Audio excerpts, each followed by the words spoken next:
Halo, Assalamualaikum. Apakah suara Bapak udah bisa didengar di sana? Waalaikumsalam, sudah bisa Pak. Oke, mari kita mulai. Hari ini kita melakukan perkuliahan online, gitu ya. Minggu depan libur, kemudian tanggal 31 insya Allah masuk seperti biasa. Nah, ini adalah pertemuan keempat, di mana kita akan membahas terkait dengan yang disebut dengan potensial listrik. Nah, cara perkuliahan adalah silakan masing-masing dari kalian menyiapkan catatan, tulis di atas kertas, nanti setelah selesai dipoto, Bapak akan kirimkan link untuk uploadnya. Nah, ini adalah topik kita, potensial listrik. Sebelumnya kalian sudah membahas mengenai daya listrik yang kita simbolkan dengan F. Kesatuannya adalah Newton, yang mana kalian bisa hitung untuk muatan titik, gaya listrik di antara kedua muatannya, atau F12, itu adalah K, Q1, Q2, dibagi jarak kuadrat, kalikan jarak topik, vektornya. Kemudian kita juga membahas medan listrik, yang mana disimbolkan dengan E, yang satuannya adalah Newton per kolom, dan kita menghitung medan dari E yang berasal dari muatan, misal muatannya adalah Q1 begitu ya, itu adalah melalui persamaan ini. Bedanya adalah untuk medan hanya perlu satu muatan saja ya untuk menghasilkannya. Sementara untuk daya listrik kita memerlukan dua muatan. Nah, kita akan berpindah sekarang ke besaran yang kita sebut sebagai energi potensial. Nah, energi potensial ini adalah uh, banyaknya energi ya yang diperlukan untuk membawa dua muatan saling berdekatan. Biasanya kita tulis U misalnya. Satuannya tentu saja adalah satuan dari Joule. Nah, untuk U, tuliskan seperti ini, antara dua muatan ya, 1 dan 2. Kalian bisa membayangkan ini muatan 1, misalnya di sini adalah muatan 2, katakanlah sama-sama positif, maka U12 itu adalah K, Q1, Q2 dibagi R. Dia adalah besaran skalar, sehingga kita tidak memerlukan unit vektor R topi. Nah, besaran yang keempat yang kita bahas itu adalah potensial listrik. Simbolnya bukan U tapi V, dan satuannya adalah volt. Bapak tuliskan agak ke bawah, potensial listrik adalah energi potensialnya per muatannya. Jadi Bapak tuliskan per Q2 misalnya. Nah, ini adalah potensial listrik dari yang dialami oleh Q2. Nah, dari sini tentu angkanya bisa dimasukkan berbagai macam ya. bisa saja angkanya di sini Bapak tulis misal 5 Q1 ya, Q1 5 kolom, Q2 5 kolom. Jarak di antara kedua titiknya adalah 5 meter. Sehingga kalian bisa menghitung berapa gaya misal F12 saja ya, nilainya saja berapa, kemudian medan listrik ini adalah EP ya, berapa nilainya, gunakanlah jarak yang 5 meter tadi ya, pada R sama dengan 5 meter. Kemudian yang U12 ini adalah energi potensialnya, berapa nilainya, dan juga potensial nilainya berapa pada jarak tersebut ya. Nah, bagian yang kosong ini silahkan nanti menjadi tugas di rumah ya, di luar kelas. Silahkan dikerjakan nanti di luar kelas untuk perhitungan tersebut. Nah, dari sini kalian akan melihat ada 4 besaran ya sudah yang berbeda, yang mana masing-masing memiliki simbol dan memiliki satuan sendiri-sendiri. Kita bisa menghubungkan misalnya hubungan antara E medan listrik dengan P beda potensial. Kita tuliskan biasanya seperti ini, potensial akhir dikurangi potensial awal sama dengan minus dari jumlahan perkalian E dot ds. Sementara ds ini adalah jarak ya, atau lintasannya. Nah, ini adalah hubungan antara medan listrik dengan potensial. Yang mana kalau nilai potensialnya medan listriknya konstan, kita akan tuliskan menjadi min E ds. Karena medan listriknya konstan sehingga tidak perlu diintegralkan. Nah, integralnya itu hanya terhadap ds. Nah, integral terhadap ds ini kan jumlahan ya, jumlahan dari elemen ds-nya. Sehingga kita bisa ganti menjadi jarak biasa, es. Karena s adalah jarak dalam satuan meter. Di sisi kiri ini adalah yang kita sebut dengan beda potensial, yaitu potensial akhir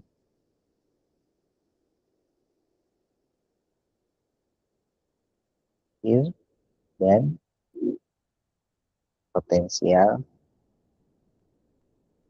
awal. Jadi kalian mendapati ada dua bentuk. Yang pertama digunakan jika E bervariasi.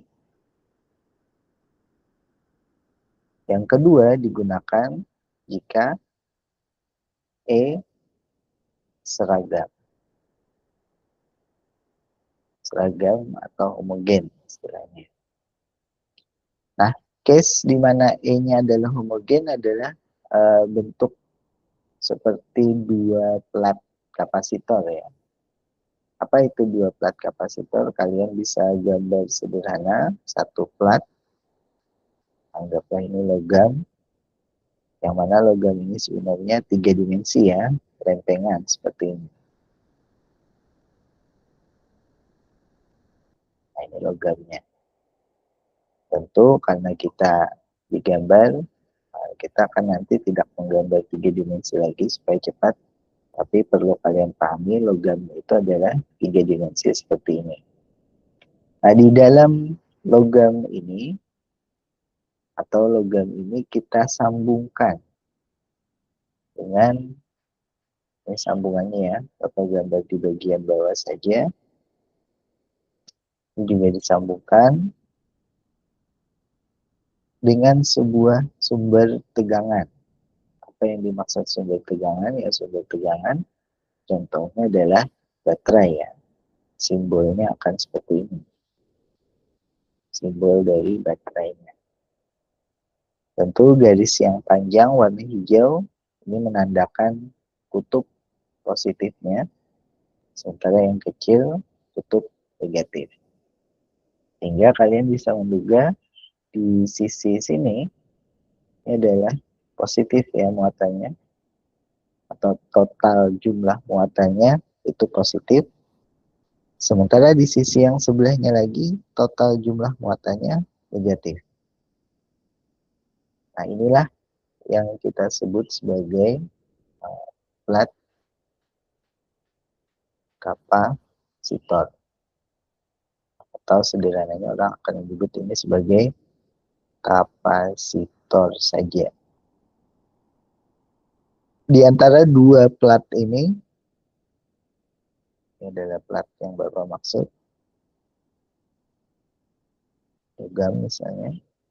Di antara dua plat ini bisa diisi ruang kosong, bisa diisi bahan isolator, misal kertas dan lain-lain, untuk meningkatkan kemampuan dari kapasitornya. Nah, secara analisis kita melihat jika ada dua muatan, yang sisi kiri sini positif, sisi kanan negatif, maka di antara plat ini itu akan muncul garis medan. Apa gambar secara skematis saja, ini adalah garis medannya. Seperti ini misalnya. Kalau Bapak gambar lagi di bawah,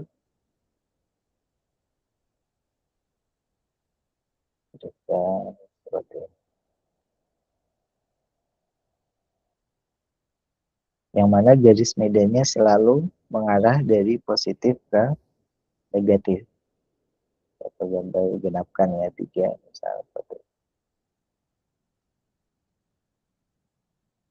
Nah, kalian akan melihat garis medan bisa digambar sebanyak berapapun ya yang kita inginkan. Kalau ini garis medan, maka kita bisa tambahkan simbol E di atasnya, yaitu vektor medan listrik. Nah, untuk vektor medan listrik seperti ini, biasanya orang akan menggambar bukan yang 3D-nya ya, tapi yang 2 dimensi saja.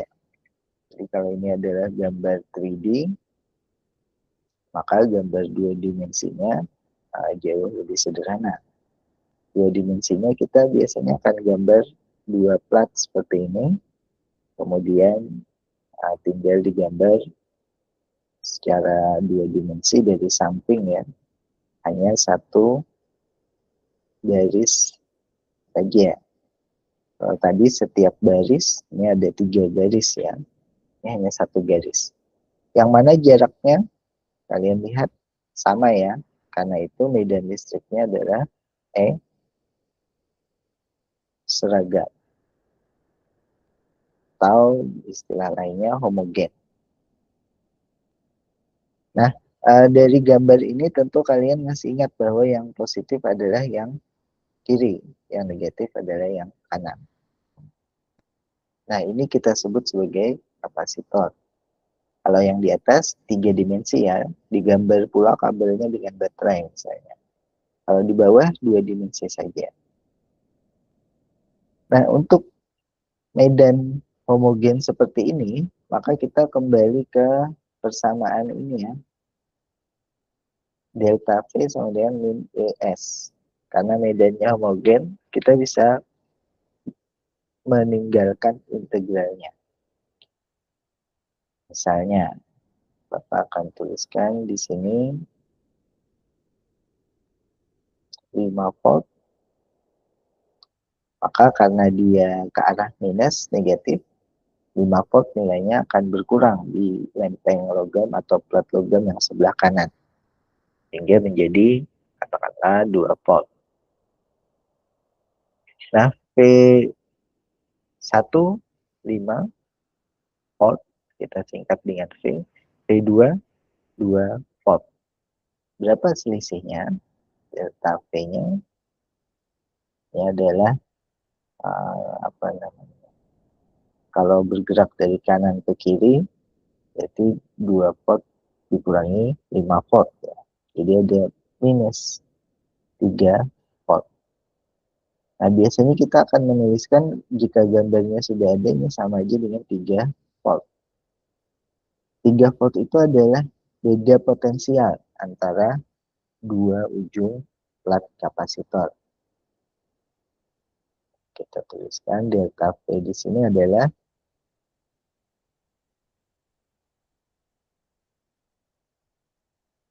beda potensial antara dua plat kapasitor.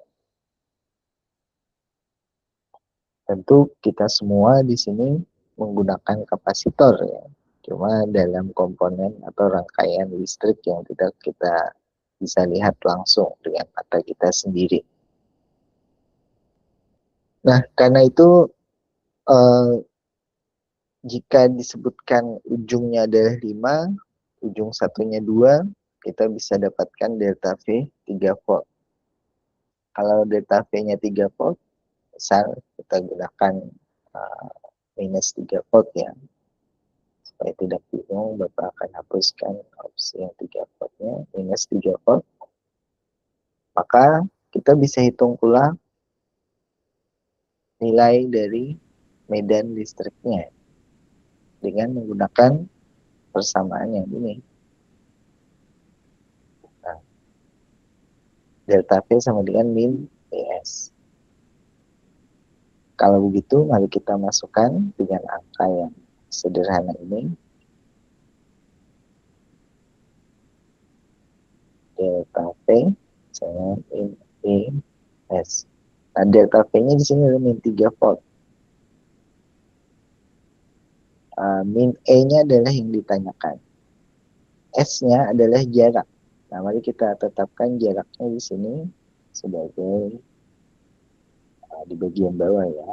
Ini adalah S, jarak antara dua plat kapasitor. Kemudian di sini adalah kita tetapkan nilainya aja ya supaya gampang. S-nya sama dengan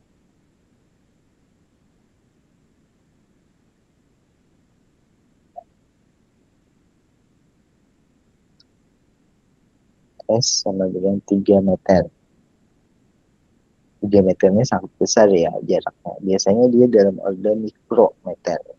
Namanya untuk latihan kita saja.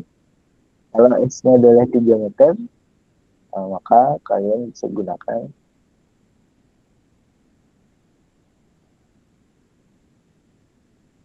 rumus tadi ya. Jadi dapat tuliskan di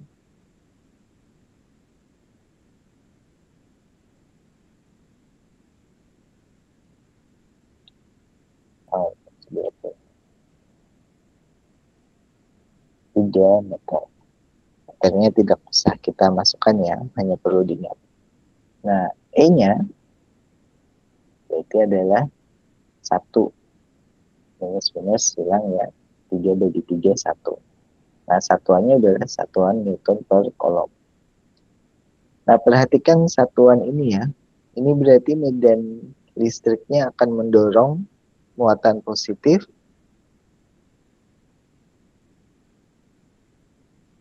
sebesar 1 Newton per Coulomb. Nah, kalau begitu jika ada muatan positif di sini misalnya, dia akan didorong ke kanan. Nah, tapi sebelum kita melihat hal tersebut, mari kita perjelas kembali bahwa 5 volt menjadi 2 volt di sisi kanan. Nah, ini kan berarti terus berkurang ya. Misal Bapak gambar garis batu, 2, 3. Nah, di sini berarti adalah garis yang membantu kita untuk mengetahui nilai potensial di titik tersebut. Atau supaya pas, Bapak akan gambar garisnya hanya 2 saja ya. Supaya gampang gitu.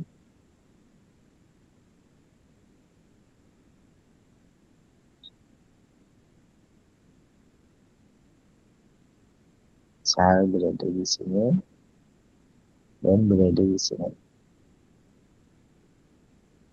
Nah, jika demikian maka pada garis merah yang pertama kita bisa tuliskan di sini adalah 4 volt. Di sini ada 3, makanya dia menjadi 2 volt di ujung sisi sebelah kanan. Nah, jika ada muatan positif lain berada pada kapasitor atau di dalam plat kapasitor ini, maka dia akan mengalami medan listrik sebesar 1 Newton per kolom. Karena muatan tersebut mengalami medan listrik, maka dia akan otomatis mengalami gaya. Misal, muatannya adalah 1 kolom. 1 kolom adalah jumlah muatan yang sangat besar ya. Jika muatannya 1 kolom, maka dengan menggunakan persamaan ini, apa namanya, hukum Newton yang kedua,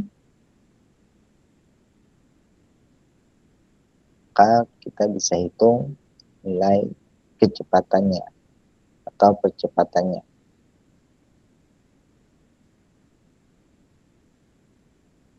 Lalu dapat tuliskan di samping sini, misal Q-nya adalah 1 kolom.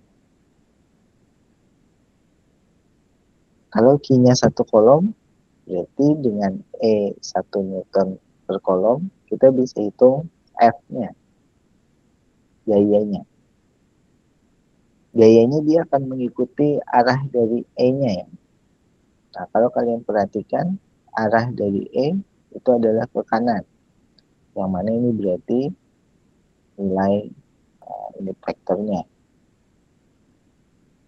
Nah, kalau ke kanan, maka di medan listrik pun juga ke kanan. Ya, itu arah di topi positif. Sehingga F gaya bisa dihitung dari K dikalikan E. K-nya adalah 1 kolom ya. Kolomnya tidak Bapak tulis. Dengan E-nya adalah 1 Newton per kolom persegi. Hasilnya tentu saja adalah 1. Dan sekarang karena Newton per kolom dikalikan kolom, sisanya adalah Newton. Nah, kalau sudah dapat gaya, maka kita bisa hitung percepatan. Jadi hukum kedua Newton ya. F gayanya per M. Nah, percepatannya harus kita misalkan ya. Misal M-nya adalah 2 kg. Maka percepatannya adalah F dibagi M. F-nya adalah 1 dibagi 2. Berarti sama dengan 0,5 ya.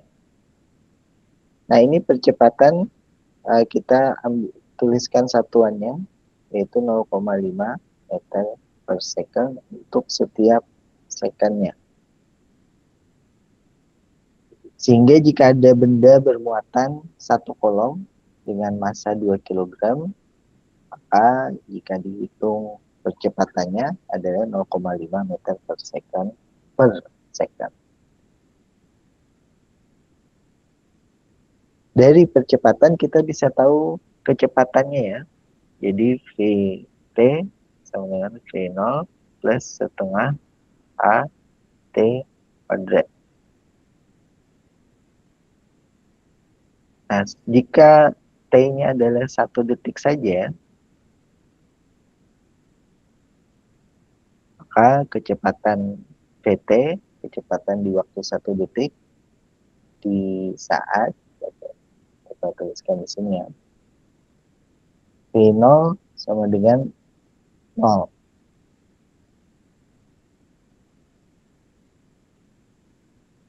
Nah, kalau V0-nya sama dengan 0, maka ini kecepatan ya, bedakan dengan potensial tadi. Maka kecepatan pada waktu tertentu itu sama dengan setengah dikali A-nya, A-nya tadi 0,5 ya, dikali T kuadrat. T kuadratnya jadi 1, berarti 1 pangkat 2 gitu ya.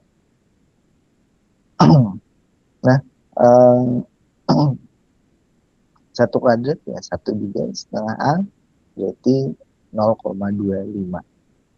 Satuannya adalah meter per second.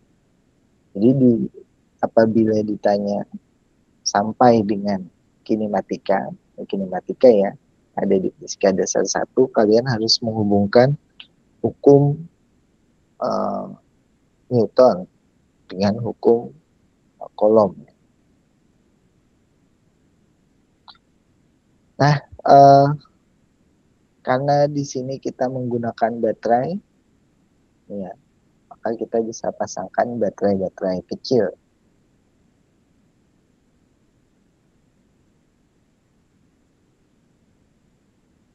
Misal, Bapak punya gambar seperti ini. Sebentar.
Nah, ini gambar dari beberapa ekipotensial ya. Dan di atasnya adalah gambar dari medannya. Kita akan samakan ukuran supaya make sense ya.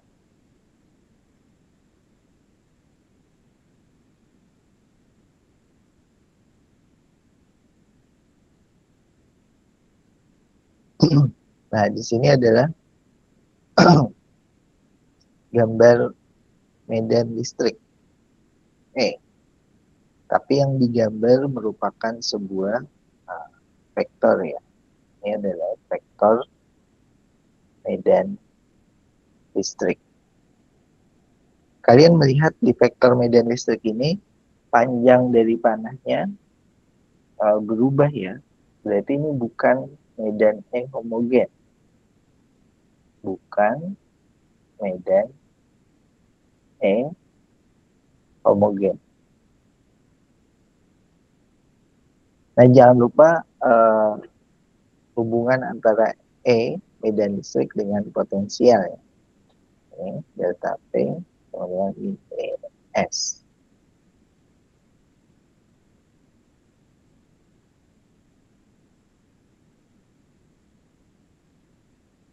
Nah, pada gambar yang kedua, yang bagian bawah, yang warna hijau, kalian melihat garis-garis yang kita sebut garis ekipotensial. Nah, apa itu garis ekipotensial? Itu adalah yang tadinya kita di atas ini ya, ini digambarkan dengan warna merah. Jadi kalian melihat ada warna merah, garis-garis di antara dua plat kapasitor, maka ini kita sebut sebagai garis ekipotensial.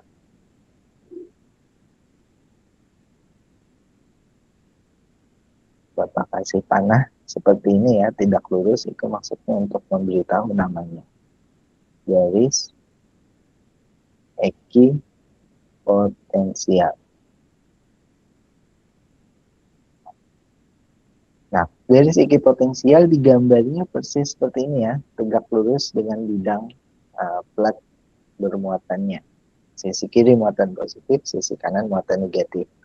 Warna biru adalah medan, warna merah adalah potensial. Dan garis titik-titik ini adalah garis ekipotensial. Nah, kenapa dinamakan ekipotensial? Karena kalau kalian lihat tadi Bapak menuliskan di atas 4 ya, untuk titik-titik warna merah yang sebelah kiri. Ini maksudnya nilainya adalah 4 volt.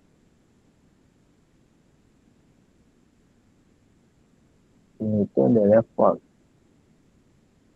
3 juga ya, ini adalah volt. Nah, 4 volt ini bukan di ujung atas nilainya, tapi yang ada di bagian bawahnya ya. Misalnya di sini Bapak tulis A. Di sini tulis B. Nah, nilai potensial pada garis ekipotensial itu selalu sama. Sehingga kalian bisa tuliskan misalnya EA sama dengan EB. Sama dengan 4 volt ya. Soal apa di contoh kita. 4 volt. Nah, jadinya dari sebuah ekipotensial ini menghubungkan titik-titik yang warna hijau yang memiliki potensial yang sama. Jika kalian tanya bagaimana dengan yang C misalnya, maka kita jawab C adalah 3 volt. Jadi dia mengacu ke angka di atasnya. Tentu saja tidak bisa digambar semua garis ekipotensial ya. Dari 5 ke 2 ini ada sekian banyak angka. 5, 4,78 misalnya, 3,21 dan seterusnya. Ini adalah garis ekipotensial. Nah, sekarang mari kita coba di gambar berikutnya ini. Harapannya kelihatan di layar kalian ya. Manakah gambar ekipotensial yang tepat untuk medan listrik di atas tadi? Manakah garis ekipotensial ya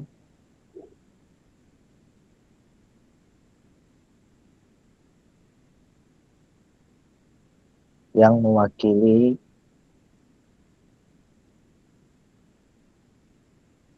gambar vektor medan listrik ini?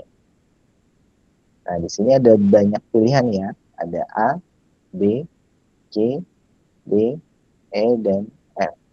Nah, silahkan masing-masing dipilih kira-kira mana garis ekipotensial yang mewakili vektor medan listrik di atas.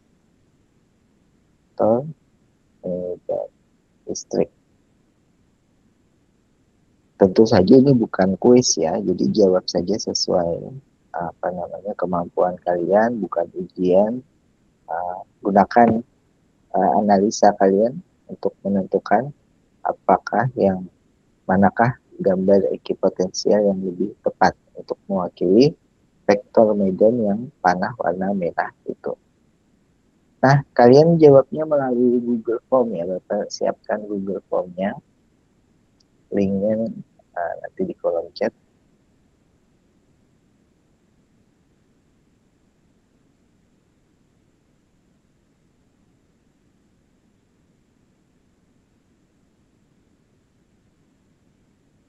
Nanti tuliskan NIM saja ya.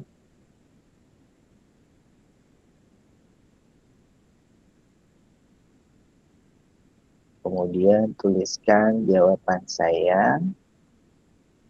Bukan tuliskan. Pilih apakah A, B, C, D, atau sampai F ya. F.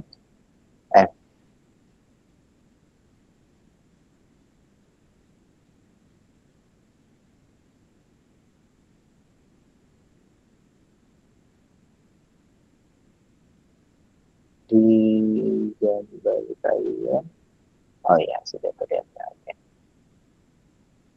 Sebentar Bapak siapkan ABCDEF, kemudian sebutkan alasan singkatnya.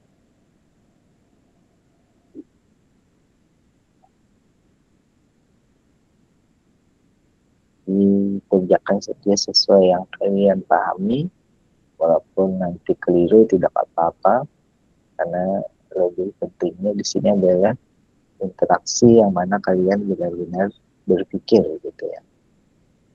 Untuk NIM, masukkan NIM saja ya. Kemudian klik pilihan jawabannya, terus tuliskan alasan singkatnya. Bapak akan kirimkan di kolom chat ya. Kita,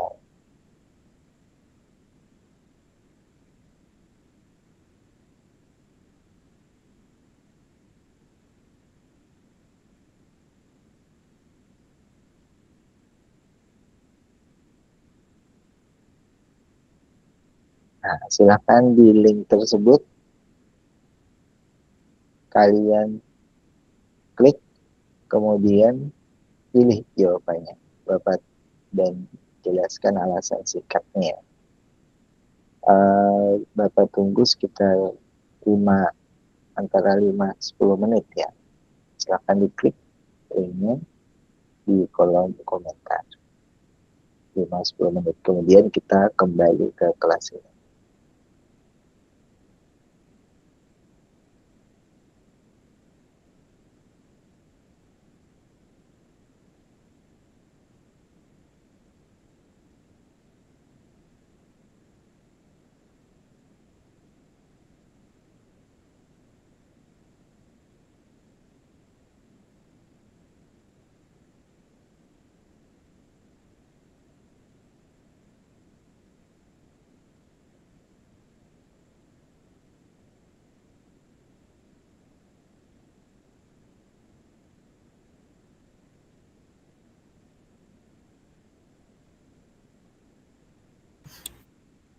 Izin Pak, izin bertanya.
mari kita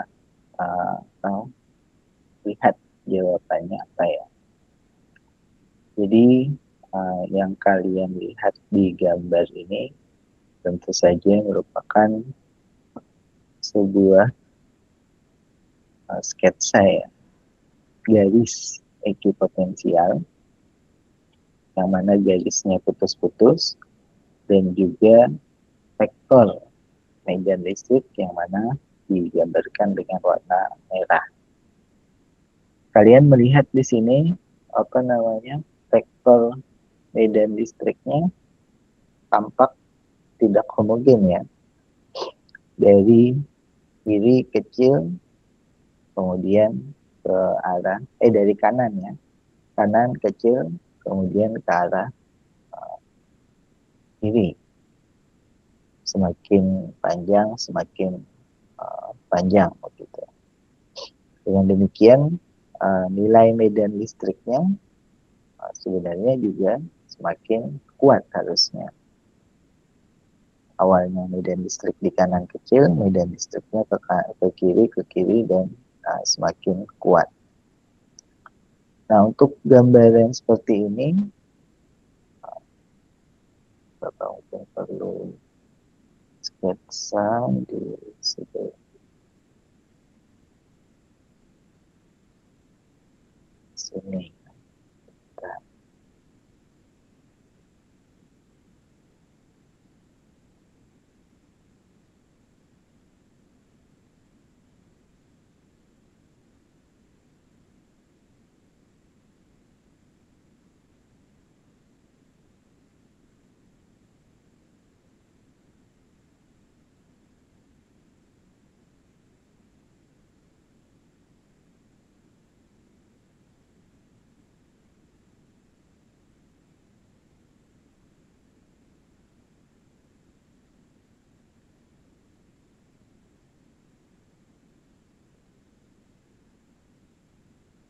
Dapat gambar lagi barangkali di sebelah sini.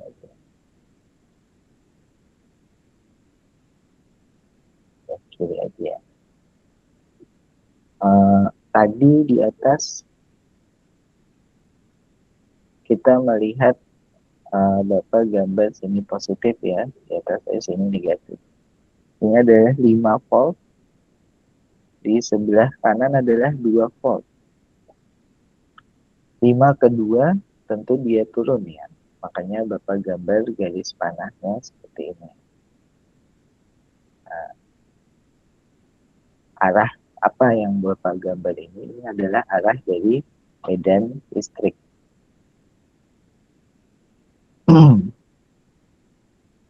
Kalau yang digambar ini adalah medan listrik yang homogen, sehingga garis ekipotensialnya ini Bapak gambar dengan jarak yang sama ya. Nah, andai kata ini tidak homogen, berarti jarak antara garis ekipotensialnya tidak boleh sama. Kalau ini spasinya sama ya, antara 3 lebar ini. Nah, kalau ini yang sama adalah A, berarti A ini tidak mungkin ya. Yang D juga jarak spasinya sama, D tidak mungkin. Mari kita lihat pilihan yang B, C, dan EF. Nah, ini B, C, dan EF jaraknya berubah-ubah ya, jarak ekipotensialnya. Sehingga kalian tentu menduga di antara B, C, EF ini mestinya. Nah, yang kedua, arahnya. Arah dari potensial itu adalah mengikuti arah medan ya, turun dia. Di contoh sebelumnya 5 volt kiri turun ke kanan. 2 volt arah panahnya berarti ke kanan.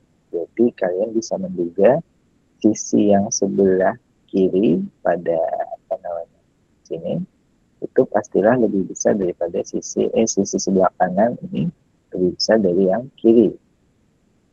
Nah, yang kanan lebih besar dari yang kiri itu adalah B dan C ya. Kalau E dan F ini adalah 0, kemudian naik dia ke sini, berarti ini salah. Ini juga 0, kemudian 5 volt. 50 volt, berarti salah. tinggal dari yang besar 50 volt di kanan ke kecil 0 volt di kiri. Nah, sekarang kalau medan listriknya semakin kuat, maka garis ekipotensialnya itu semakin rapat ya. Berarti jawabannya adalah yang C. Bapak akan silang yang B, sehingga kalian mestinya yang benar itu jawabannya adalah yang C. Nah, di pilihan kalian yang C cukup dominan ya. C adalah 23,5%. Jadi semakin besar medan listriknya, ekipotensialnya juga semakin rapat. Nah, ini adalah garis ekipotensial ya. Mari kita lihat yang kedua, barangkali Bapak akan tuliskan, Bapak akan berikan gambar sebuah baterai atau 3 buah baterai.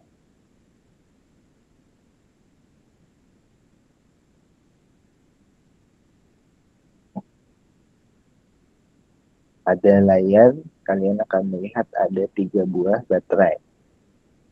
Disambungkan, dideretkan. Ada baterai yang 3 volt, beda potensialnya ya dalam satu baterai. Ada yang 1 volt, ada yang 3 volt. Jadi beda potensial yang di tengah ini. Nah, jika ditanya berapa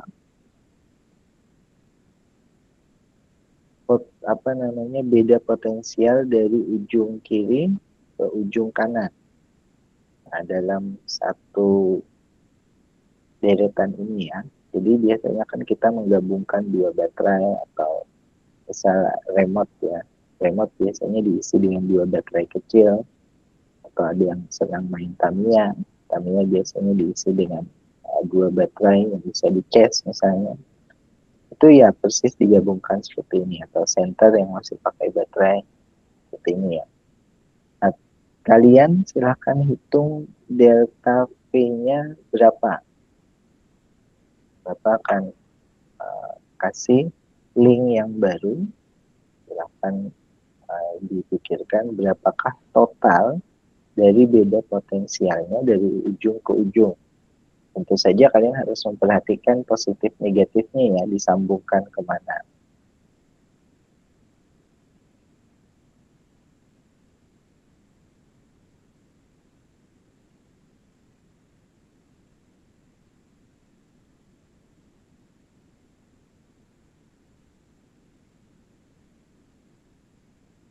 Sebentar, Bapak siapkan linknya. Cukup name saja ya, sama seperti tadi. Dan kemudian jawaban kalian cukup tulis angkanya saja, tidak usah pakai satuan. Berapakah beda potensialnya? Total beda potensial. Angka saja ya yang kalian masukkan.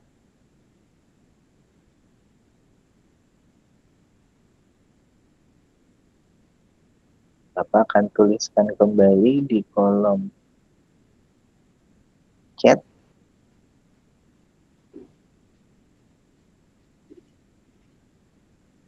link yang baru ya.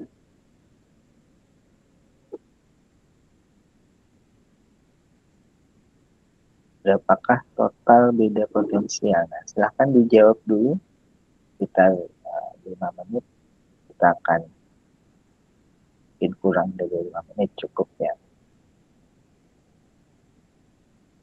Kita akan lihat jawabannya apa.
Baik, sudah cukup banyak yang masuk ya. Jadi kalau kalian perhatikan di sini diberikan informasi negatif positif.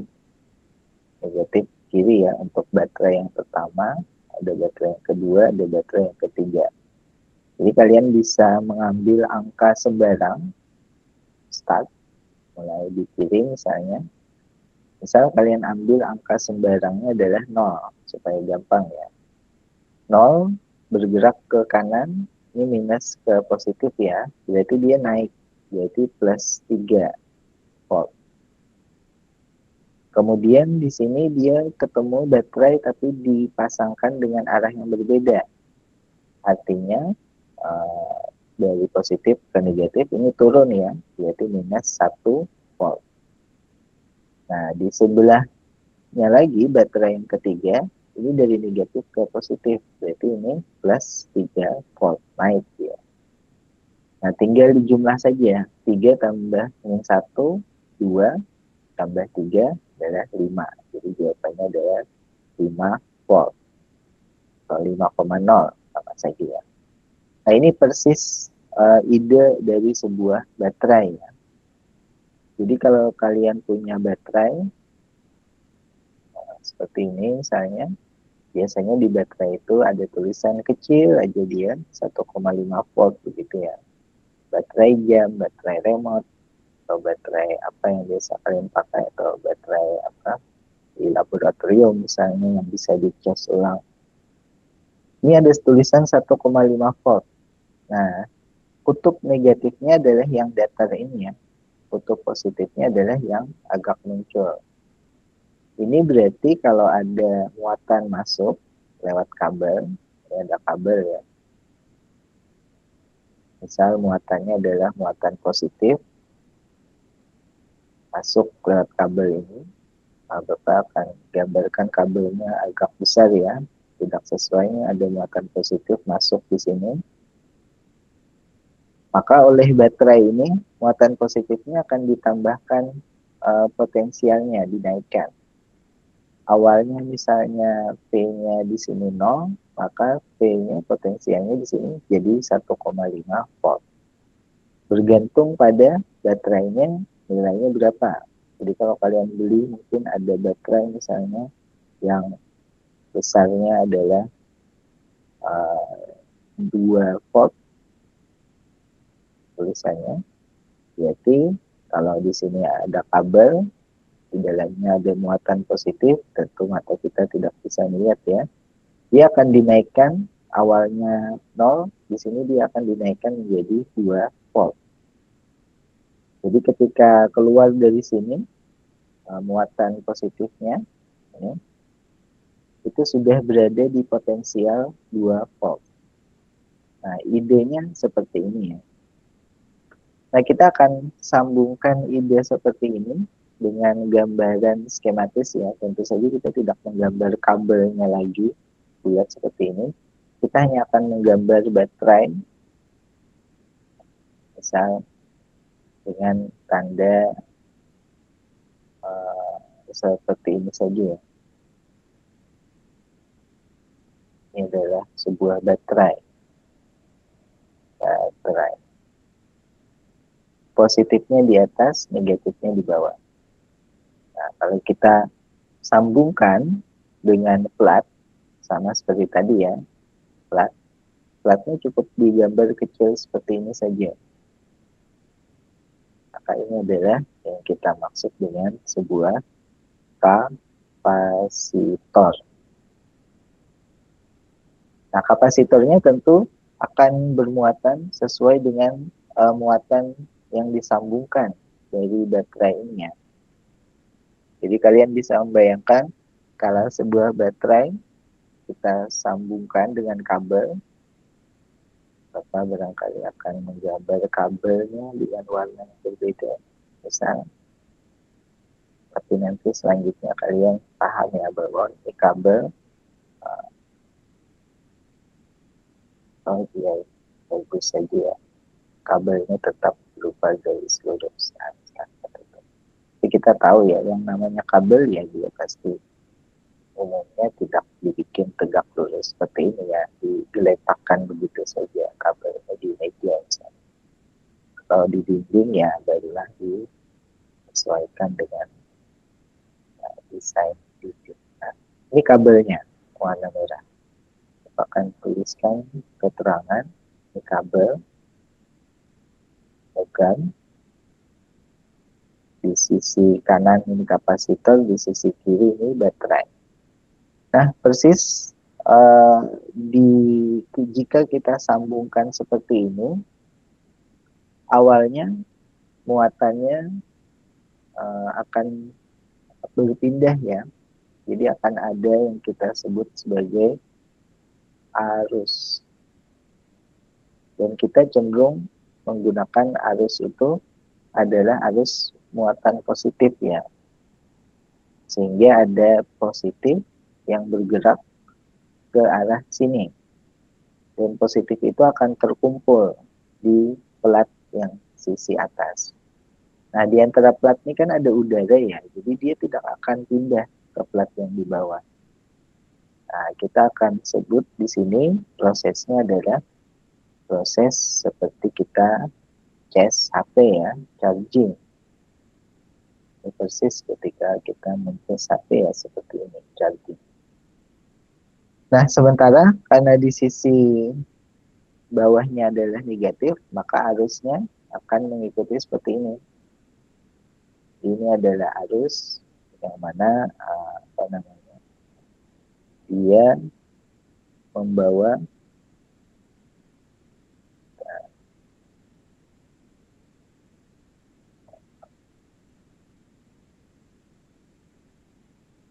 muatan positif ya. Sehingga di sini karena di muatan positifnya dibawa ke arah sini, maka sisanya adalah muatan negatif. Nah, jika baterainya katakanlah 1,5 volt ya, akan dengan warna berbeda. Misal baterainya 1,5 volt.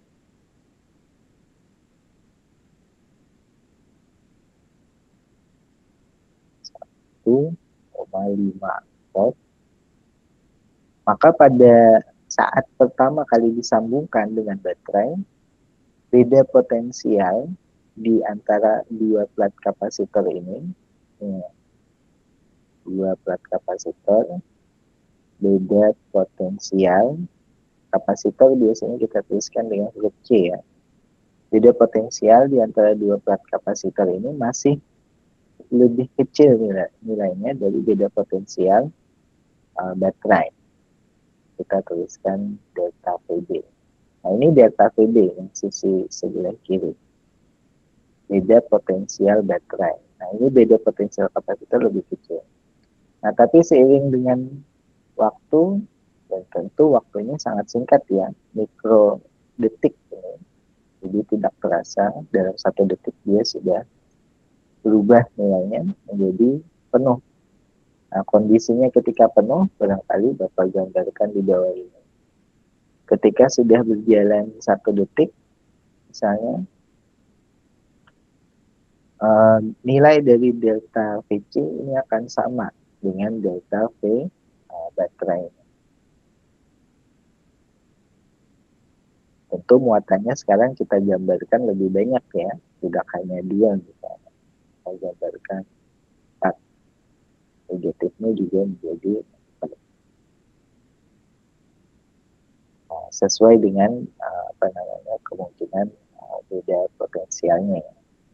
Jadi kalau di baterai 1,5 volt, maka di sini nilai beda potensial di kapasitornya itu juga 1,5 volt. Nah, kenapa kita ingin menghitung beda potensial di kapasitor? Karena kita akan biasanya menggunakan rumus ini ya, bahwa kapasitansi itu sama dengan muatan yang ada di salah satu plat ya. Bapak tuliskan muatan yang ada di salah satu plat plat yang garis tadi ya, dibagi dengan beda potensial kapasitor.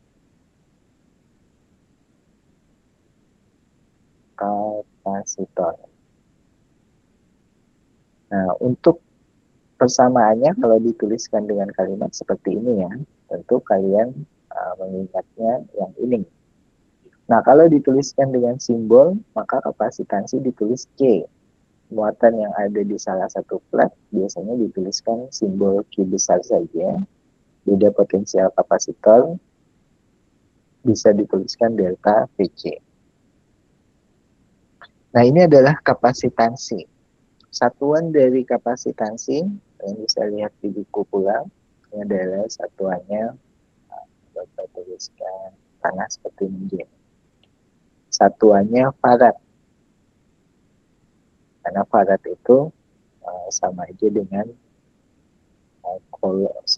satu farad misalnya sama dengan 1 kolom per ohm. Ini 1 farad.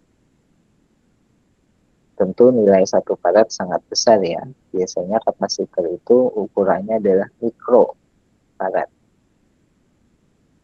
Atau ditulis pula misalnya mikro F. Nah, mikro ini tentu adalah 1 kali 10 pangkat 6 mikrofarad. Atau yang lebih kecil lagi, nano farad. Nano ini adalah 1 kali 10 pangkat 9. Lebih kecil lagi, pico farad. Pico ini adalah 1 kali 10 pangkat 12. Berbagai macam ya variasi nilai dari sebuah kapasitor. Nah, tentu rumus ini kadang dibalik-balik ya. Mungkin kalian diminta menghitung Q-nya. Kalau kalian diminta menghitung Q-nya, ya jadi Q-nya adalah berapa kapasitansinya dari kapasitor itu dikalikan delta V. Nah, kapasitansi ini ditentukan oleh yang membuat kapasitor ya. Ditentukan dari pembuatan kapasitornya. Jenisnya macam-macam. Bisa diisi dengan cairan, bisa diisi dengan kertas, diisi dengan isolator, macam-macam ya isinya pembuatan kapasitor.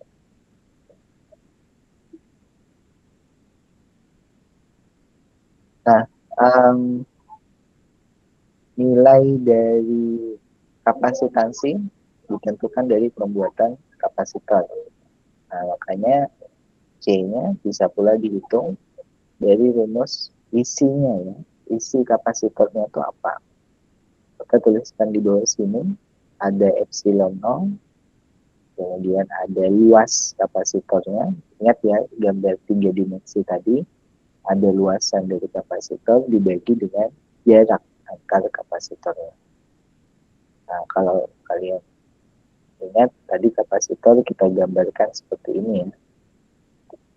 Jadi ini sebenarnya kan 3 dimensi ya dia. Nah, ada 2 plat yang disambungkan. 2 plat dengan ukuran yang sama. Bapak akan gambar 3 dimensinya tampak gitu. Nah, luasannya itu ya ini, luasan salah satu plat, karena plat satunya sama aja ya, luasnya, luas A-nya berarti. Jaraknya adalah ini, D. Ini adalah D. Atau di sini ya, kalau 3 dimensi, ini adalah D. Ini disambungkan dengan baterai ya, kita tadi contohnya. Kalau ini disambungkan dengan baterai, Bapak akan gambar di bawah seperti ini. Bisa disambungkan dengan baterai. D-nya adalah jarak kapasitor, A-nya adalah luasan. E-nya ini adalah epsilon dari apa namanya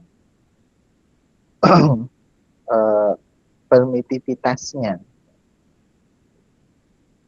Misal kalau udara, maka kita tulis 0. Nah, Bapak akan kasih panas seperti ini adalah permitivitas ruang hampa ya.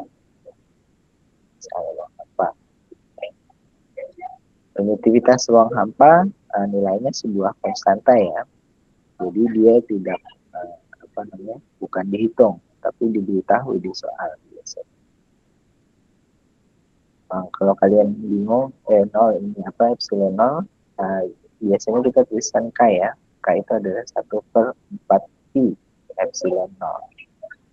Jadi kalau lupa atau tidak diberitahu di soal, hitung saja bahwa epsilon nol itu adalah 4 pi dikali nilai K. Yang mana nilai K adalah K-nya kita tahu 9 kali 10 pangkat 9. Satuannya ton meter kuadrat per kolom kuadrat. Nah, tentu saja kapasitor biasanya disambungkan tidak hanya satu. Bisa jadi ada dua ya. Contoh gambar di mana kapasitor disambungkan dengan baterai. Gambar baterainya seperti ini. Negatifnya di sini, positifnya di sini. Nilai dari beda potensial baterai dapat tuliskan dengan simbol E seperti ini ya. Disambungkan dengan kabel logam. Nah, ada dua kapasitor ya, sehingga dapat gambar dengan dua cabang. Cabang satunya di sini. Ini kapasitornya cukup digambar dengan dua garis saja. Kita tuliskan di sini kapasitansinya C1, yang kedua adalah kapasitansinya C2. Nah, maka kalian bisa menghitung untuk masing-masing nilai kapasitor ini ya. Karena kita menggunakan susunan secara paralel seperti ini, maka beda potensialnya itu sama. Misal kalau di sini 2 volt, maka di ujung sini itu adalah 2 volt. Di ujung sini juga masih 2 volt. Barulah di ujung sini yang 0.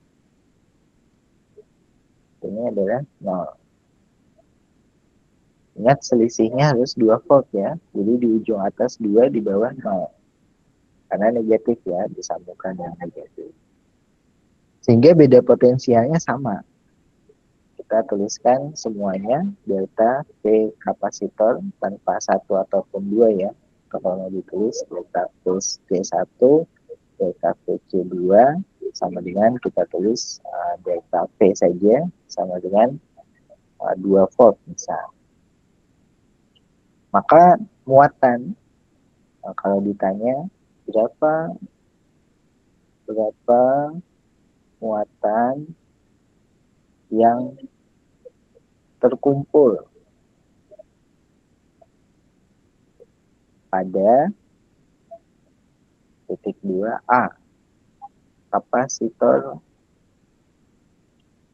C1, B kapasitor dengan kapasitansi C2. Nah, berapa muatan yang terkumpul? Maka kalian harus ingat dengan rumus yang kita di atas tadi ya. Q muatan, C dikali delta PC. Jadi kita hitungkan di bawahnya muatan Q pada kapasitor 1 adalah C1 dikali delta C kapasitor ya. Kita tulis ini delta P saja. Nah, sama nilainya. Nah, Q2 bagaimana? Q2 tentu kapasitansinya yang kedua ya. Bisa jadi kapasitansinya dibedakan di soal C2 delta P.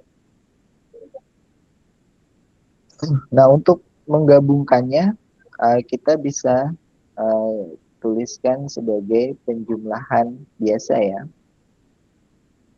C ekivalen biasanya disebutkan C ekivalen itu adalah C1 plus C2.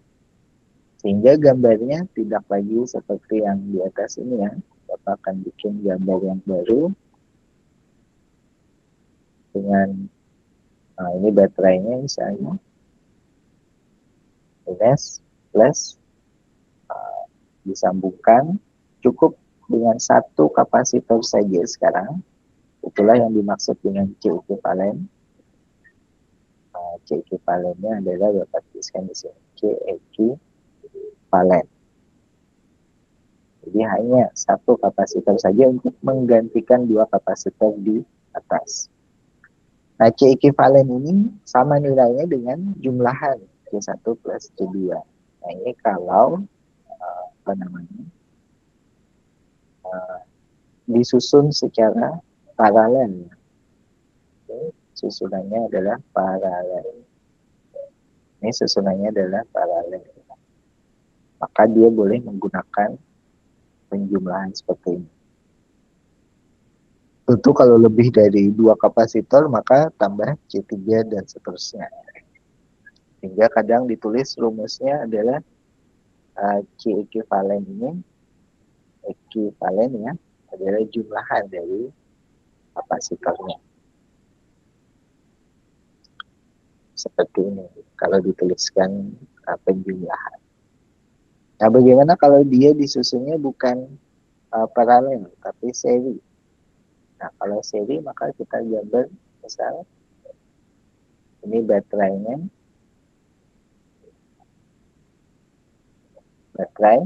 negatif positif gitu ya. Kabel ini kapasitor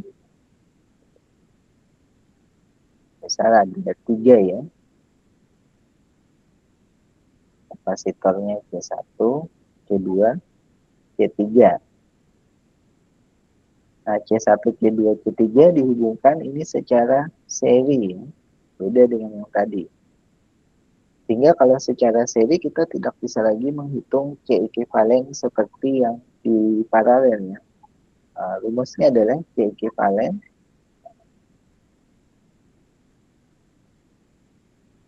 satu per C1 tambah 1 per C2 C3.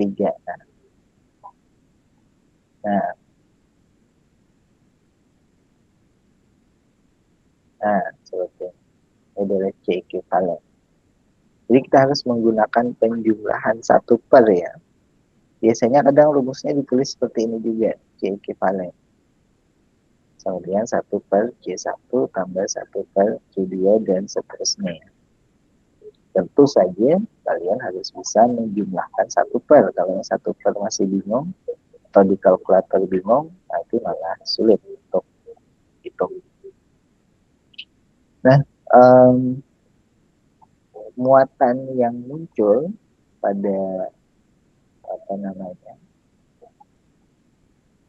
kapasitor yang disusun secara seri ini selalu sama ya di sini. Misalnya Bapak tuliskan di sini adalah muatannya plus Q sisi atas karena ini positif ya. Sisi bawahnya adalah minus Q. Ini sisi atas ini adalah plus Q lagi, sisi bawah sini adalah minus Q. Urutannya seperti itu ya, sisi ini plus Q, sisinya minus Q. Ini kalau muatan di susunan seri ya. Beda halnya dengan yang tadi ya. Yang di susunan paralel kita lihat kita harus hitung satu persatu ya muatannya, bisa jadi berbeda. Nah, tentu saja di susunan seri nanti yang berbeda itu adalah beda potensialnya ya. Jadi di sini misal Bapak akan tuliskan ini adalah titik C1 ya, berarti beda potensialnya di antara sini dua titik ini ya, beda potensial di sini ini delta P1 itu sama dengan Q-nya dibagi kapasitansinya. Nah, sama delta P2 ini adalah muatan dibagi C2. Dan ini juga ya, delta P3 muatan, ingat muatannya sama ya, C3. Nah, jadi pada susunan seri muatan sama. Nah, pada susunan yang paralel, ini, untuk diingat, yang sama bukan muatan, tapi beda potensial. Beda potensial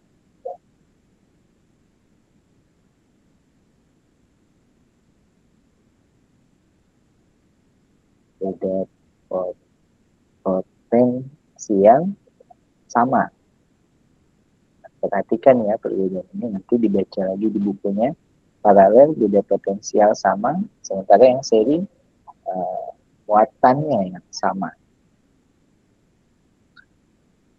Nah, untuk melakukan perhitungan tentu saja kalian harus memperhatikan ya di dalam kapasitornya ada apa, kemudian disusun secara seri atau disusun secara paralel. Jadi ada banyak case, ada banyak soal yang terkait dengan itu di buku, silakan dipelajari. Nah, sekarang kalau kita perhatikan di dalam kabel ini yang kita hubungkan dengan baterai, maka di situ akan muncul arus ya. Nah, arus ini kalau kalian lihat di dalam kabel atau misalnya seperti ini. Case-nya, ceritanya adalah yang tadi sudah kita sambungkan dengan baterai, ya, merupakan gambar, misalnya ini baterainya, negatif di sini, positif di sini, terus ini kita sambungkan dengan kapasitor ya, sehingga kapasitornya sekarang bermuatan ya, muatannya positif di atas, negatif di bawah. Nah, misal ini kita hilangkan baterainya, kita cabut seperti ini. Ini muatan ini masih tetap bertahan ya. Muatan di kapasitornya tuh masih tetap ada. Sehingga ini kayak baterai, dia menyimpan muatan. Kenapa masih tetap ada? Karena kabelnya ini nggak kita sambungkan. Lihat, kabelnya kan terputus ya. Kalau Bapak tulisan, kabelnya itu terputus. Kecuali kalian sambungkan kabelnya, barulah nanti muatannya ini akan bergerak, tidak. Bisa. Ini sudah kita cabut baterainya, maka ketika kita sambungkan, Bapak akan sambungkan ya kabelnya. Seketika itu pula di sini akan muncul yang kita sebut sebagai arus listrik dari positif ke negatif ya. Sehingga nanti lama-kelamaan kondisinya, muatannya akan berkurang di sini karena bergabung udah jadi seperti ini. Dan ini sangat cepat, sekian detik dia sudah mengalir seperti ini, arus listriknya muncul. Nah, sehingga kalian bisa saja mendefinisikan arus listrik ini dengan jumlah muatan ya yang mengalir dari satu sisi ke sisi yang lainnya. Misal jumlah muatannya di sini adalah plus 16 nanocoulomb, maka di sini adalah minus 16 nanocoulomb. Nah, kalian tinggal bagi ini dengan jumlah muatan satu elektron ya. Misal satu elektron itu punya muatan sebesar 1,6 kali 10 pangkat 19 kolom. Jadi di 16 nanokolom ini ada sekitar 10 pangkat 11 elektron di situ. Nah, elektron inilah yang mengalir. Elektron. Tentu wujudnya sangat kecil ya. Ketika ada elektron yang mengalir, maka terbentuklah arus. Nah, ini ada arus listrik, yaitu di dalam rangkaian kawat seperti ini. Nah, biasa kita tuliskan arus, misalnya I besar bisa kita tuliskan dengan perubahan ini ya, D muatan terhadap perubahan waktu. Nah, atau kalau arusnya dianggap konstan, maka kita bisa tuliskan menjadi I sama dengan Q dibagi delta T. Jadi berapa jumlah muatan yang lewat per satuan waktu. Tentu satuan arus, barangkali masih ingat semuanya ini adalah ampere. Dan nilai arus bisa dihitung dari jumlah muatan ya. Jumlah muatan itu bisa dihitung dengan perkalian, yaitu nilai muatannya. Di mana E kita tuliskan 1,6 kali 10 pangkat ini 19 kolom dikalikan N jumlah muatan. Kita tulis di atasnya ya. E adalah jumlah muatan dibagi dengan delta T. Nah, ini adalah apa namanya rumusnya yang bisa dipakai. Rumus yang lain adalah kalau kalian tahu luas dari kabelnya, misal kabelnya kita perbesar ya, maka dia akan berbentuk seperti ini ya kabelnya. Ini ada luasannya di sini. Luas penampang lintang. Ini adalah misal A. Nah, kalau luasnya diberitahu, maka kalian bisa hitung yang disebut dengan rapat arus. Rapat arus simbolnya adalah G. Nah, bisa dihitung dari banyaknya atau besarnya arus dibagi luasannya. Tentu harus meter ya. Jadi satuannya adalah ampere per meter persegi. Ini adalah rapat arus. Nah, muatan tentu saja tidak mungkin hilang ya. Jadi kalau dia masuk di suatu cabang, maka dia akan keluar di cabang yang lain dengan persis sama. Kita juga biasa mengenal bahwa I itu bisa dihitung dari apa namanya resistansi ya. Misal kita tuliskan di sini I, ini biasa dikenal dengan hukum Ohm. I sama dengan berapa beda potensialnya, ya beda potensial tadi antara dua ujung dibagi dengan hambatannya atau resistansinya, di mana R ini adalah hambatan, satuannya adalah Ohm. Hambatan juga bisa dihitung dari karakteristik setiap benda ini ya, yaitu N sama dengan Rho L per A. Rho ini adalah nilai dari apa namanya resistansinya ya, resistivitasnya. Akan tuliskan di bawah, Rho adalah resistivitas dari bahan, logam kah, atau besi kah, atau aluminium kah, itu nilainya beda-beda ya. Jadi tinggal dihitung, L ini adalah panjang dari apa? Panjang dari kawatnya ya. Jadi kalau kalian hitung, ini berapa panjang kawatnya dari sini ke sini. Ini tadi L-nya berapa? Misal L-nya 5 meter ya. Jadi semakin panjang kawat, maka hambatannya juga bisa jadi semakin besar. Karena dia pengali ya, Rho dikali 5. Kalau 10, Rho dikali 10. Resistivitas bahan ini tergantung dari jenis bahannya. Tentu nanti disebutkan di soal. Ini terkait dengan hukum Ohm. Nah, selain dari itu, biasanya juga dihubungkan dengan konduktivitas ya. Jadi resistivitas, ini Rho, itu sama dengan 1 per konduktivitas. Kita akan tulis konduktivitas. Nah, konduktivitas ada rumusnya sendiri. Sama dengan E kuadrat tau kecil M. Jangan khawatir dengan banyak rumus, karena seperti biasa di lembar soal nanti akan dituliskan rumusnya ya. Yang penting kalian tahu harus menggunakan yang mana pada soal tersebut.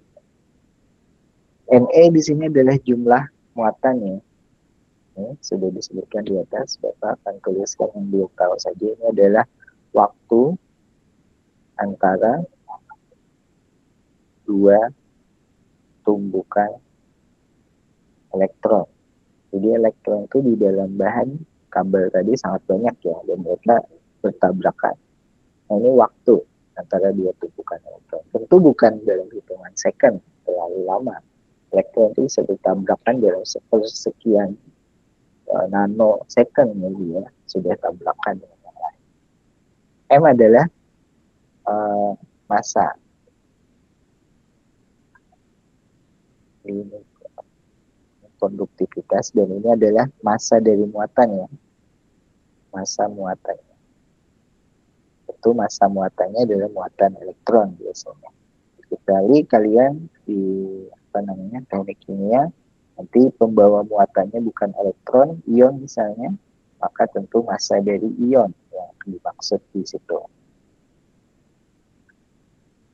Nah, sehingga dari dari arus akan muncul banyak variasi ya.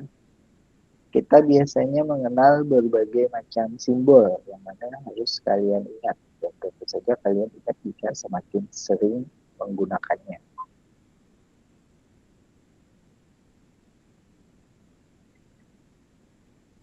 Nah,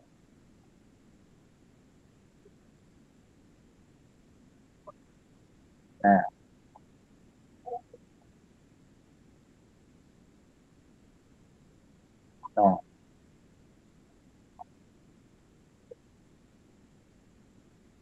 nah seperti ini. Jadi ada banyak variasi ya, variasi dari simbol. Baterai bisa jadi disusun beberapa baterai sehingga ada garis panjang, garis kecil, garis panjang, garis kecil. Kabel hanya digambar garis saja. Hambatan resistor digambar dengan bergerigi. Lampu biasa digambar seperti kabel lirik ya. Sambungan seperti biasa. Kapasitor seperti yang tadi kita pakai ya, dan saklar bisa dibuka bisa ditutup.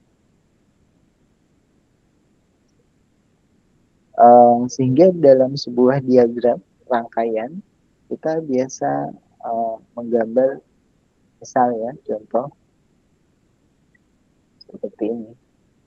Nah, ini ada sumber tegangan sekian volt misalnya, diberitahu semi negatif, nilainya adalah epsilon. Yang Bapak gambar adalah epsilon yang beda tegangannya. Mungkin di bagian tengah ditambahkan sebuah hambatan resistor, dan mungkin satu cabang lagi ini ditambahkan sebuah kapasitor. Nah, sehingga dengan percabangan seperti ini, kalian harus menggunakan, untuk menganalisisnya, kita harus menggunakan yang kita sebut hukum Kirchhoff ya.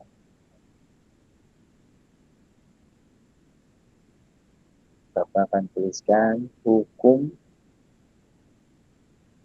Kirchhoff. Nah, hukum Kirchhoff adalah di setiap sambungan, Bapak akan kasih titik warna merah ya. A, ini bukan sambungan ya, ini cuma belok aja. Sambungan B. Di setiap sambungan ini, arus listrik yang masuk, Bapak akan gambar dengan panah ya. I yang masuk, Bapak tuliskan in, dengan yang keluar misalnya. Ini yang keluar ya. Ada dua nih keluarnya, karena bercabang. I out, I out. Nah, karena ada dua percabangan, mari kita beri nama 1 dan 2 ya. 1 ke arah sini dan 2 yang ke arah sini. Sehingga hukum Kirchhoff, untuk hukum Kirchhoff pertama bunyinya seperti ini. bahwa jumlah arus yang masuk in itu harus sama dengan jumlah arus yang keluar in out. Berarti kalau dalam contoh kita di sini Bapak akan tuliskan dengan warna biru I in sama dengan I out yang satu tambah I out yang dua. Misal kalau beda tegangannya adalah 5 volt misalnya. Kemudian arus yang keluar di sini adalah 3 ampere misalnya, 3A. Maka kita tuliskan 3A dan nanti dihitung ya sesuai dengan karakteristik garisnya ini, ada hambatan, ada kapasitor. Bisa jadi di sini 2A, bisa jadi di sini 1A. Misal seperti itu. Nah, ini hukum Kirchhoff yang pertama. Nah, hukum Kirchhoff yang lain adalah terkait dengan beda potensial. Kalau ini terkait dengan arus ya. Nah, hukum Kirchhoff yang kedua adalah terkait dengan beda potensial. Nah, beda potensial bunyinya adalah bahwa perbedaan potensial itu harus sama dengan 0 untuk sebuah loop ya. Sehingga dituliskan delta V loop itu harus sama dengan 0. Atau kadang dituliskan juga jumlahan dari beda potensial harus sama dengan 0. Nah, bagaimana kita melihatnya jumlahan dari beda potensial sama dengan 0? Karena di sini ada sumber potensialnya 5 volt. Di sini ada hambatan, di sini ada kapasitor. Ini punya masing-masing beda potensial. Ada beda potensial yang di sini kita katakan delta VR ya, beda potensial kapasitor, hambatan. Ada beda potensial di sini, kita sebutkan sebagai delta VC, sama seperti sebelumnya ya, delta VC. Dan ada beda potensial yang baterai, ini ya, yang kita tulis 5 volt ini. Ini adalah beda potensial dari baterai, biasanya kita tuliskan epsilon saja. Nah, untuk satu loop itu adalah loop yang kalian pilih ya. Coba perhatikan diagram rangkaian ini ada berapa loop? Ini itu sebenarnya ada 3 loop. Bagaimana kita melihatnya? Ada 3 loop. Kalian bisa membayangkan loop yang pertama adalah rangkaian yang keluar. Nah, ini ya. Ini loop yang pertama. Nah, Bapak barangkali akan gambar kapasitornya di sini.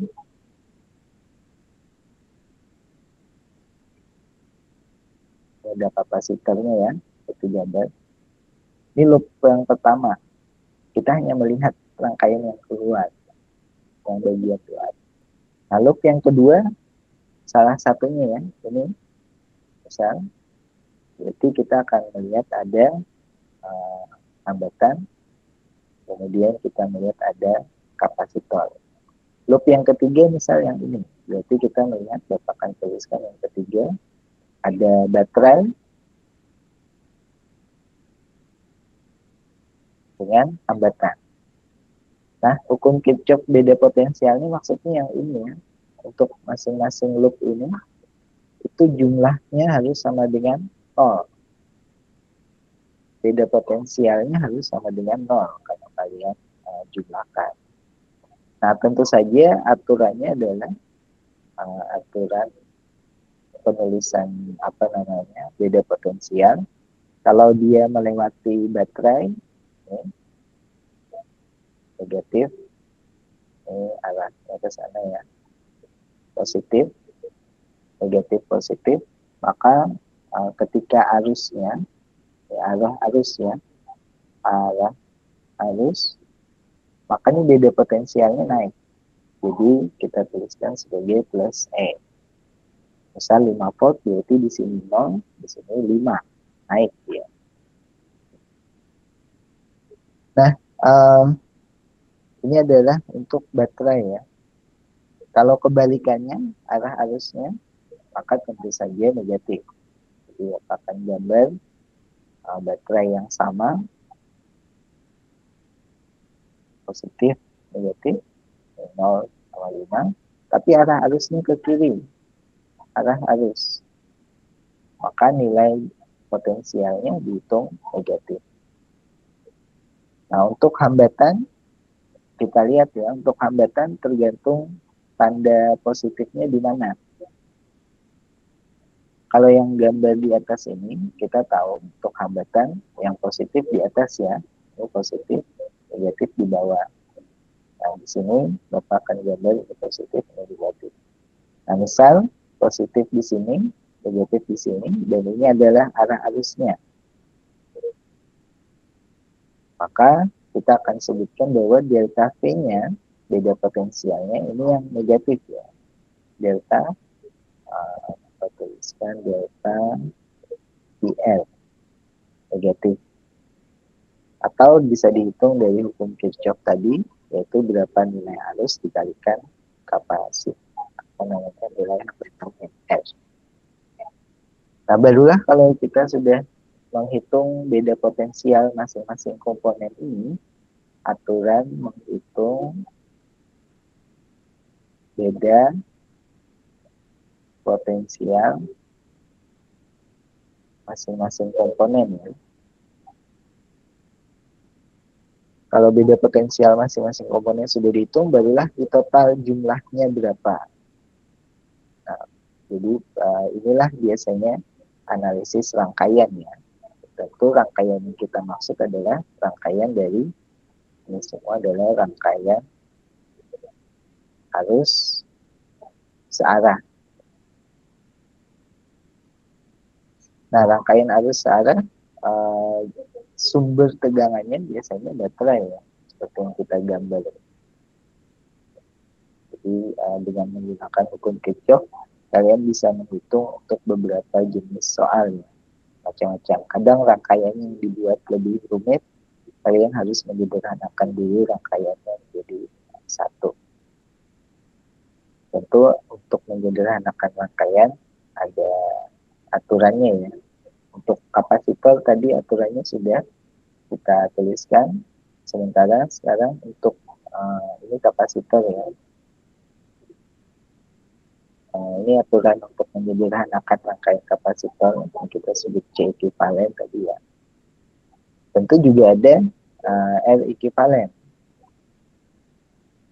Cara untuk menjumlahkan beberapa macam beberapa komponen kapasitor.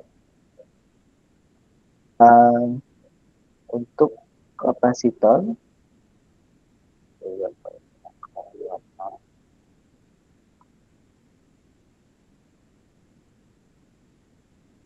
saja kapasitor yang bisa seri disusunnya, misal seperti ini, seri ya, bisa juga dia paralel. Kalau paralel ini misal ke bawahnya. Nah, baterainya misalnya di sini. Ini di sini misalnya. Ini ada perbedaan cara menghitung jumlah ya. R ekivalen sama dengan 1 per R1 tambah dan seterusnya. Pangkat min 1, tarik akar. Kalau dia seri, maka kalian akan menjumlahkan R ekivalen plus R ekivalen plus seterusnya. Kalau ada lebih dari 2 kapasitor.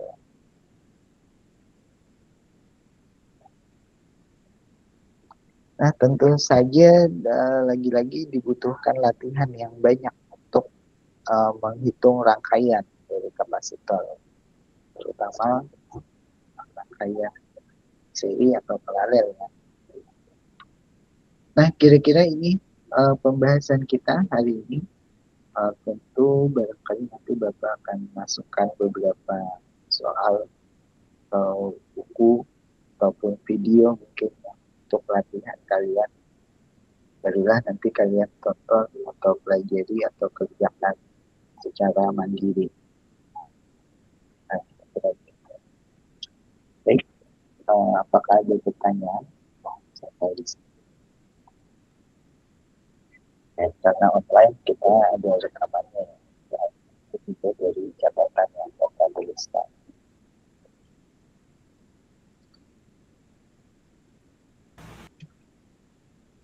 Pak, izin bertanya. Ya. Ini Pak terkait nilai kuis saya belum keluar Pak. Tidak ada di spreadsheet. Lihat lagi. Iya Pak, baik. Terima kasih Pak. Oke. Silakan yang lain.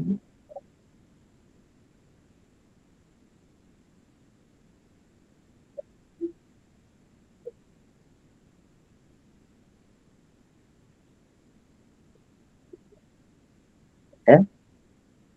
Kalau tidak ada, kita cukupkan sampai di sini. Terima kasih. Assalamualaikum warahmatullahi wabarakatuh. Waalaikumsalam warahmatullahi wabarakatuh.